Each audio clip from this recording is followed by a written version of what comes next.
নমস্কার আমার প্রিয় দিদি বোনেরা, সুইটিস ব্লগ চ্যানেলে সবাইকে স্বাগত। যে যেখান থেকে আমার ভিডিওটি আজকে দেখছো সবাইকে ধন্যবাদ আর ভালোবাসা জানিয়ে ভিডিওটি শুরু করছি।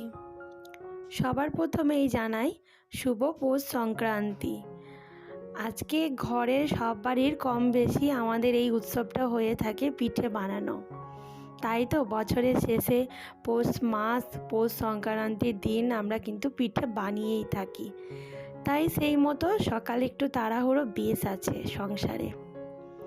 বরের ছুটি আজকে, তো বর তো ওই দিকটা সামলাবে, মানে ছেলেকে একটু খাইয়ে টাইয়ে দেবে, ছেলের দেখাশোনাটা ছুটির দিন বর করেই থাকে।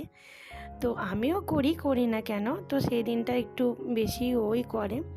তো এখন আমি চা খাচ্ছি আর আমার ছেলেকে আমি খাইয়ে দিয়েছি এবং বর খেয়েছে সকালবেলায় গরম জলের সঙ্গে লেবু আর মধু দিয়ে খেয়েছে। ও চা খুব একটা ভালোবাসে না, তাই ওকে দিলাম না, আমার নিজের জন্য চা খেয়ে নিয়েছি। আর এখন কি বলো তো বন্ধুরা, এটা হচ্ছে বেগুন পোড়া। এটা মাখবো পেঁয়াজ লঙ্কা সর্ষে তেল দিয়ে নুন দিয়ে, কারণ আজকে হবে মুড়ি। মানে সকালে জলখাবারটা আজকে মুড়ি রেখেছিলাম, কোনো লুচি পরোটা কিচ্ছু না, বা রুটি কিচ্ছু না। আজকে যেহেতু অনেক কাজও আছে, তাই আমাকে সকাল সকাল আর রান্নাঘরে অত চাপ বাড়ালে হবে না, যেটা আর কি শর্টকাটে হয়ে যাবে, তো সেটাই ভেবেছি আজকে করে নেব। তাই রান্না বান্নাটাও আজকে খুব একটা চাপের রান্না বান্না করব না, সকাল থেকেই ভেবে রেখেছিলাম। তাই আজকে লুচি পরোটা আর করলাম না, বেগুন পোড়া দিয়ে মুড়ি খাবো। আর শীতকালে বেগুন পোড়া কিন্তু আমরা কম বেশি সকলেই ভালোবাসি। মুড়ি বলো বা রুটি বলো, ভাত দিয়ে ভালো লাগে কিন্তু অতটা নয়, কিন্তু মুড়ি দিয়ে আর রুটি দিয়ে বেগুন পোড়া কিন্তু বেশ জমে যায়। চলো তাহলে দুজনের জন্য মুড়িটা বেড়ে নিই। আর বাবু তো সকালে খেয়েছিল ম্যাগি, আজ ওকে ডিম দিয়ে ম্যাগি করে দিয়েছিলাম, তো সেটাই ও খেয়েছে। আবার ওকে একটু পরে ভাত খাইয়ে দেওয়া হবে।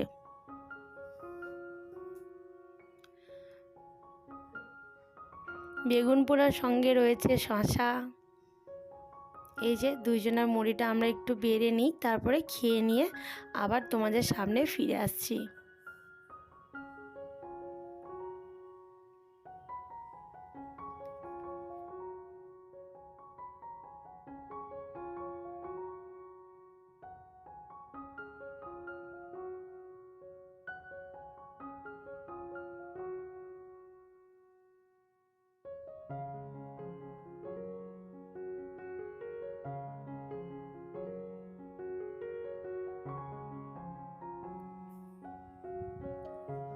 তো খাওয়া দাওয়ার পাট তো চুকে গেল। এখন দেখো একটু ছাদে এসেছিলাম, তো আমার ফুলের বাগানটা একটু দেখাতে আসলাম। কত সুন্দর কিউট দুটো গোলাপ ফুটেছে, পুরো রেড কালার লাল কালার। তাই তোমাদেরকে না দেখিয়ে আর থাকতে পারলাম না, তোমাদের সঙ্গে একটু শেয়ার করলাম। তো খুব সুন্দর ফুল দুটো দেখো, তাই তোমাদেরকে একটু দেখাতে আসলাম। আরও অনেক অনেক ফুলের গাছ আছে, সেগুলো আমি পরের ভিডিওতে নিয়ে আসবো। আজকে শুধু এই গোলাপ গাছটাই দেখাচ্ছি। আর আগের আমার অনেক ভিডিওতে তোমরা দেখেছো কি কি ফুলের গাছ আছে, তাই না? তো যাই হোক, খাওয়া দাওয়া করার পর ফুলের বাগান দেখানোর পর এখন দেখো আমার ছেলে কি করছে, একটু গেছিলো বাবার সঙ্গে বাজারে। তো বাজার থেকে চলে এসছে, তো চলে এসে দেখো কি নিয়ে এসছে, আইসক্রিম। তো এখন সেই আইসক্রিম নিয়ে বসে পড়েছে। এই যে দেখো মুখে চোখে নাকে সব জায়গায় আইসক্রিম লাগিয়েছে। আমি বলছি এই শীতকালের দিনে কেন আইসক্রিম কিনে দিলে? আর ওর বাবা আবার আমার জন্য একটা আইসক্রিম নিয়েছিল, জানে যে আমি খুব ভালোবাসি আইসক্রিম খেতে। তাই বাবু এমন বায়না ধরলো, নিজেরটা তো কমপ্লিট করে খেয়েই নিয়েছে, তোমরা দেখতেই পেলে। আর এখন আমারটা খাওয়ার জন্য ভীষণ বায়না ধরেছে। তো আমি হাতের কাজটা একটু টুকটাক সেরে এসেই আমি ভাবছি যে খেয়েই নিই আইসক্রিমটা, না হলে গলে গেলে একদমই ভালো লাগবে না। তাই এই যে দেখো বাবুর বায়নাতে আমাকেও খেতে হলো, আর ওকে খাওয়াচ্ছি আর আমিও খাচ্ছি। আর এই যে এই আইসক্রিমটা কিন্তু খুব ভালো, খুব টেস্টি আইসক্রিমটা।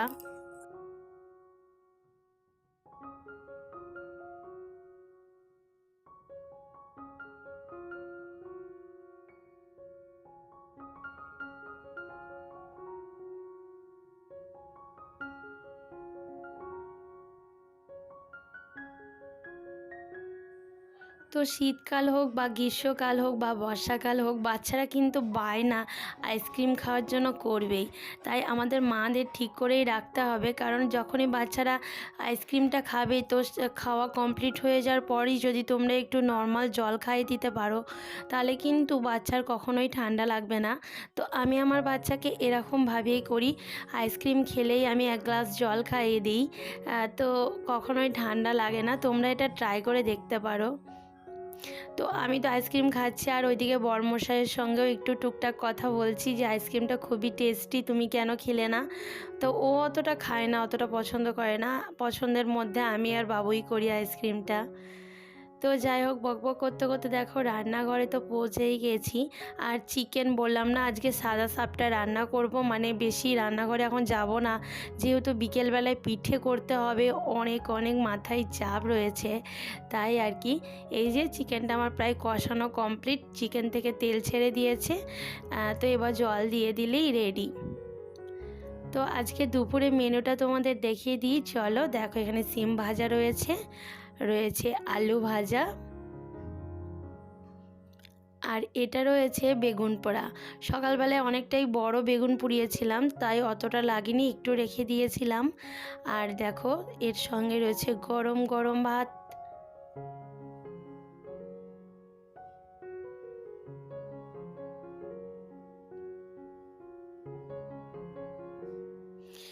আর এখানে তো রয়েছে চিকেন কারি। তো আজকে চিকেনটা না একটু ঝোল টাইপের করেছি, অন্যান্য দিন কি হয় একটু কষা করি, তো আজকে দেখো একটু পাতলা পাতলা ঝোল করেছি, যেহেতু পিঠে খাওয়া হবে, আবার অ্যাসিডিটির প্রবলেম হয়ে যেতে পারে, ওই জন্য এই চিকেনটা একটু ঝোল করেছি। তো এই ছিল আজকে দুপুরের মেনু। চলো তাহলে ভাতটা বেড়ে নিই, তারপর আমরা তো দুপুরে খাওয়া দাওয়া করছি বন্ধুরা, তোমরাও খেয়ে নাও যারা না খেয়েছো।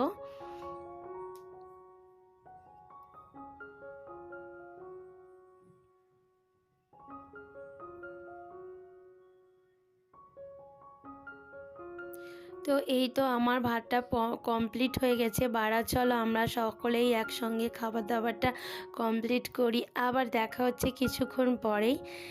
তো পিঠে যখন বানাবো অবশ্যই আমি ক্যামেরাটা অন করবো, আর কি করছি না করছি তোমরা ভিডিওটা পুরোটাই দেখো, স্কিপ করো না, দেখলেই বুঝতে পারবে। তো চলো খাওয়া দাওয়া করে আবার ফিরছি।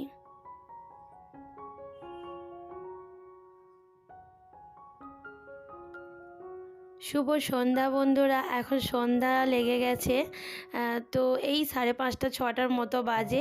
তো দেখো এখন দুধ পুলি তৈরি করা হচ্ছে, বরমশাইও হেল্প করছে, এমনকি আমিও করছি, কারণ অনেকগুলোই 4 থেকে 5 রকমের পিঠে বানাবো। তো একটু তো হেল্প না করলে আমার ওপর খুবই চাপ পড়ে যাবে।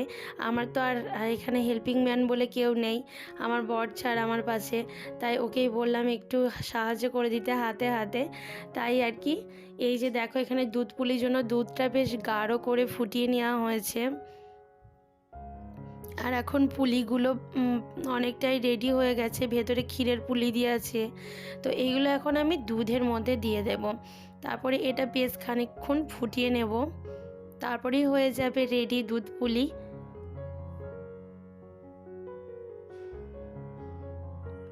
সব পুলিগুলো কিন্তু আমি একে একে সব দিয়ে দেব। এখানে 2 রকম করেছিলাম, একটা ছোট্ট ছোট্ট এই যে সিমুইয়ের মতো করেছি, আর কিছুটা করেছি পুলি, ক্ষীরের পুলি। তো এই দুধের মধ্যে যদি ক্ষীরের পুলি দেওয়া হয় তো অসম্ভব টেস্ট হয় দুধ পুলিটা, তাই এরকমভাবেই করলাম। তো এটা তো হতে থাকছে একদিকে, আর ওইদিকে আমি একটু সরা পিঠে বসিয়েছি। এই সরা পিঠের অনেকই নাম আছে, তোমরা দেখো। এই যে দেখো আমি সরা পিঠে বসিয়েছি এইদিকে। তো সরা পিঠেটা মোটামুটি হয়েছিল, আর সব পিঠেগুলোই দুর্দান্ত হয়েছিল, কারণ সরা পিঠেটা আঁকাতেই বেশি ভালো হয়, মানে উনুনের জালেই সরা পিঠেটা বেশি ভালো হয় গ্যাসের থেকে। তাও আমার মোটামুটি হয়েই ছিল। এই যে 2 দিকেই আমি বসিয়ে দিয়েছি।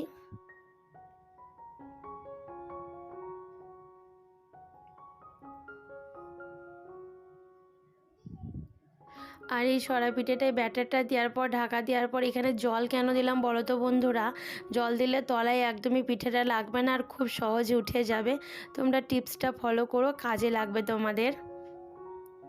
এই যে দেখো দুই দিকে আমি বসিয়ে দিয়েছি, আর ওই দিকেও আমার কিছুটা সরা পিঠে তৈরি হয়ে গেছে, সেটা তোমাদের দেখাচ্ছি।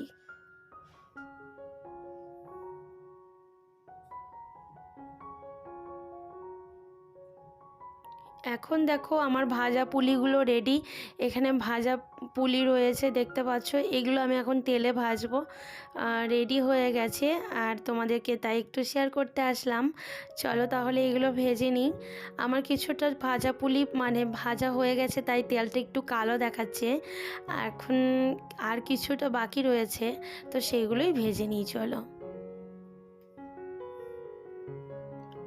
একে একে আমি পুলিগুলো সমস্তটাই দিয়ে দিচ্ছি, অল্প অল্প করে। বেশি বেশি একেবারে দিতে গেলে না পুলিগুলো সব ভেঙে যেতে পারে, ওই জন্যই অল্প অল্প করে দিয়ে দিয়ে নাড়াচাড়া করে বাদামি রঙের হলেই আমি তুলে নেব।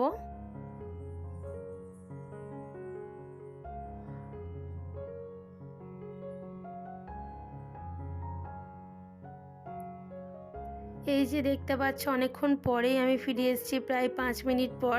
তো অনেকটা কালারটা চেঞ্জ হয়ে গেছে, আর একটু কালারটা বাদামি, আর একটু গাঢ় বাদামি রঙের করব। তো কালারটা আর একটু বেশি হলে তখন আমি নামিয়ে নেব। তো দেখতে থাকো, বুঝতে পারবে তোমরা। এই যে দেখো কালারটা এবার পারফেক্ট চলে এসছে, আমি এখন নামিয়ে নেব। রেডি হয়ে গেছে আমার পুরো ভাজা পিঠেগুলো।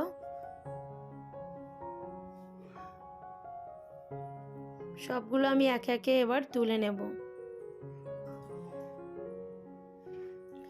আর যারা পিঠে বানাচ্ছো তারা তো জানোই, একা হাতে পিঠে বানালে, একা সংসার হলে কতটা কষ্ট হয়। তাই বন্ধুরা, কি করে ভাজা পিঠে তৈরি করলাম না করলাম, তো সমস্ত পিঠেগুলো কি করে তৈরি করলাম সমস্ত কিছু আমি শেয়ার করতে পারিনি। তো যেটুকু পেরেছি আমি সেটুকুই তোমাদের সঙ্গে শেয়ার করেছি। আর এখানে কি হচ্ছে বলো তো, ক্ষীরের পুলিটা সিদ্ধ বসিয়েছি। পুলিটা দেখো রসগোল্লার মতো জলের ওপর ভেসে উঠেছে। তো এই যে পুলিটাও আমার রেডি। এবার আমি ছাঁকুনিতে করে ছেঁকে ছেঁকে ঠান্ডা জলের মধ্যে দিয়ে দেব।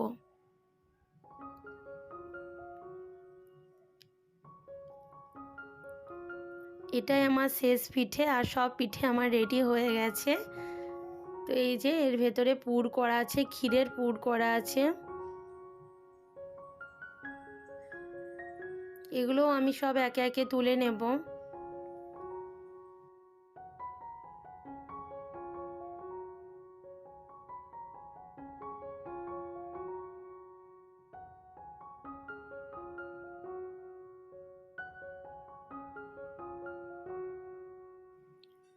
এই যে দেখতে পাচ্ছ ঠান্ডা জলের মধ্যে দেওয়া আছে। এই ঠান্ডা জলের মধ্যে দেওয়ার কারণ হচ্ছে পিঠেটা নষ্ট হয়ে যাবে না, তাই এই গরম জল থেকে তুলেই ঠান্ডা জলে একটু দিতেই হয়।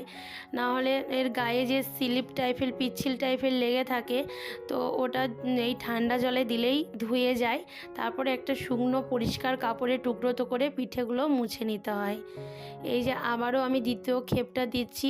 জলটা ভালো করে টকবক করে ফুটাতে হবে, তারপরে পুলিগুলো বানানোর পর এই জলের মধ্যে দিয়ে দিতে হবে আর কি। তারপরে একদম হাই হিটে ভালো করে পিঠেগুলো এরকমভাবে ফুটতে দিতে হবে। আর যখন তুমি বুঝবে যে পিঠেগুলো এরকম ভেসে উঠছে, তখনই জানবে যে আমার পিঠেটা সম্পূর্ণ রেডি। দেখতে পাচ্ছ বন্ধুরা, পিঠেগুলো কিন্তু জলের ওপরে অনেকটাই ভেসে উঠেছে, আর রসগোল্লা যেমন ভেসে ওঠে ঠিক তেমনি দেখতে পাচ্ছ। তো তার মানে হচ্ছে আমার পিঠেটা ভালোভাবে সিদ্ধ হয়ে গেছে। এবার আমি পিঠেটাকে তুলে নেব, আর সেই আগের মতোই ভাবে ঠান্ডা জলে দিয়ে দেব। এরকম আমার মা, ঠাকমা, পিসিদের করতে দেখেছিলাম। আর ফোন করে অবশ্য মাকে আগের বছর জিজ্ঞেস করেই নিয়েছিলাম। এবছরে আর জিজ্ঞেস করতে হয়নি, কারণ বছরের পর বছর করেই আসছি। তো সবটাই আর কি শিখে গেছি। এখন আর জিজ্ঞেস করার দরকার লাগে না। তো এখন অনেকটাই শিখে গেছি। তো দেখতে পাচ্ছ এখান থেকে গরম জল থেকে তুলে আমি কিন্তু ঠান্ডা জলে দিয়েই দিচ্ছি। তারপর কিন্তু অবশ্যই একটা শুকনো কাপড়ের টুকরো করে পিঠেগুলো হালকা হাতে মুছে নিতে হবে, তারপর তুমি রেখে দিতে পারো। এই যে দেখতে পাচ্ছ আমি সমস্ত পিঠেগুলো তুলে নিচ্ছি। আর পিঠেগুলো কিন্তু খুব সফট হয়েছিল, খুব নরম হয়েছিল। এই যে দেখো আমার পিঠেগুলো সমস্ত রেডি। চলো কি কি পিঠে বানিয়েছি তোমাদেরকে এবার একে একে দেখাই। এই যে সরা পিঠে খুব একটা বেশি বানাইনি, সব পিঠেই অল্প অল্প করেছি মোটামুটি, কারণ আমরা তো দুজন আছি ঘরে, ঘরে তো সেরকম কেউ নেই, তাই না, তাই অল্প করে বানিয়েছি। এইখানে দেখো পুলি পিঠে, আর পুলি পিঠেগুলো মানে ক্ষীরের পুলিটা এত নরম হয়েছে। আর এই যে পিঠেটা দেখাচ্ছে এটাকে কিন্তু সিম পিঠে বলে, মানে যে শেপটা আমি দিয়েছি সিম আকারে, যে বাজারে আমরা সিম কিনতে পাওয়া যায় সেই সিমের ধরনের চ্যাপটা। আর দেখো কি পিঠে রয়েছে, এটা হচ্ছে ভাজা পিঠে, অনেকে ভাজা পুলি আমরা বলে থাকি।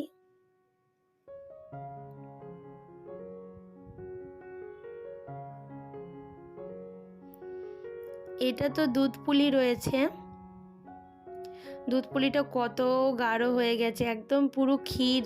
এখানে প্রায় 1 কেজি মতো দুধ দেওয়া রয়েছে। 1 কেজি দুধটা আমি অনেকটা ঘন করে রেখেছিলাম, আর খেজুরের গুড় দিয়ে তৈরি করেছি। এটা খুব সুন্দর হয়েছে, অসাধারণ। পিঠের মধ্যে মনে হচ্ছে যেন এই পিঠেটাই বেশি ভালো হয়েছে। সব পিঠেই ভালো হয়েছে, কিন্তু যেন এটাই বেশি ভালো লাগছে। খুব সুন্দর হয়েছে এই পিঠেটা। তো চলো বন্ধুরা, ভিডিওটা আজ এই অবধি, আবার কোনো নেক্সট ভিডিওর সঙ্গে দেখা হচ্ছে। ততক্ষণ তোমরা ভালো থেকো, সুস্থ থেকো, টাটা।